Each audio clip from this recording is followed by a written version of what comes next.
Hi, I'm Francis Judge, and this is Daily Ventures.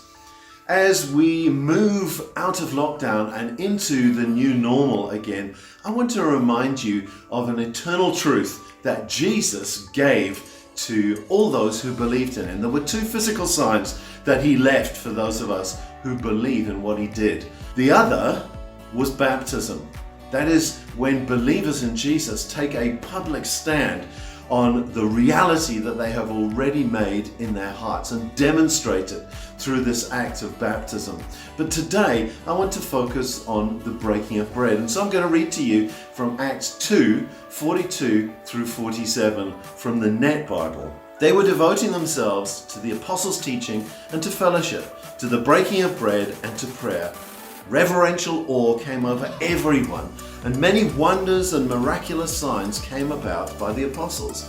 All who believed were together and held everything in common, and they began selling their property and possessions and distributing the proceeds to everyone as anyone had need. Every day they continued to gather together by common consent in the temple courts, breaking bread from house to house, sharing their food with glad and humble hearts, praising God and having the goodwill of all the people. And the Lord was adding to their number every day those who were being saved. In the scripture we see the common practice of the first believers. And one of the key things they did was meeting from house to house and breaking bread. We understand by this the meal that Jesus had given us, the meal that he had shared and said he had earnestly desired to share with his disciples just before his suffering. But the phrase just speaks of fellowship over food. And when Paul writes to the Corinthians, he calls this the love feast because he has to address some issues that were making it look less like a time of expressing love and more of a time like each one for their own best. We've reduced this time so that it fits into our meetings in a common building together.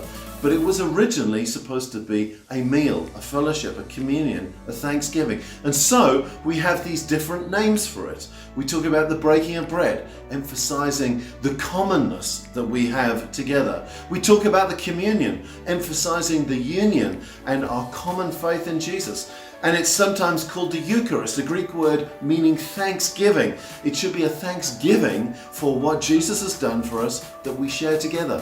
Jesus told them to do it often, and he reminds us in 1 Corinthians 11:25 that we should be doing it often.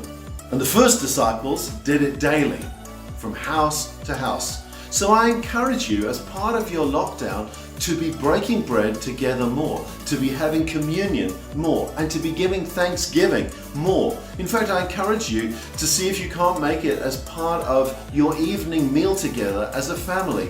Because in this declaration, we choose to refocus our hearts and our minds daily on Jesus.